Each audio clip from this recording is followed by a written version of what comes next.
दिवसा माझा 1,000 रुपये उत्पन्न आहे. 30,000 रुपये पगार. 1,000 रुपये दिवसा उत्पन्न आहे. 500 रुपये जाऊ दे खर्चाला, 500 रुपये राहतात.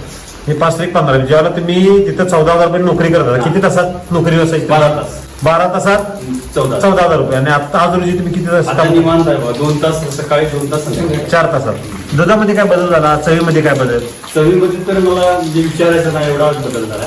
बरं. पॅटर्न वाढलाय. हां.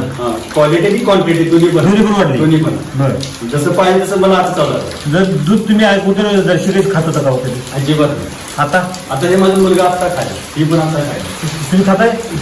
काय बदल झाला दुधात? आता जरा ते मिक्सर वापरल्यामुळे म्हशीचं दूध लागतात. म्हशीचं दूध लागते. पिवळं दूध येते का? पिवळं. अगोदर कसं यायचं दूध? पिवळं. आणि शाई यायची का अगोदर? हा? शाई यायची का? चायना. मग आता अजिबात नाही हो. अजिबात काही नाही. शाई येते का नाही आता? आता येतो. भैया तू खातोस का दूध? अगोदर खातोच काय गाईचं दूध? काय व्हायचं? वास यायचा. वास येतं का नाही? आता वास येतो का दुधाचा? नाही. हा.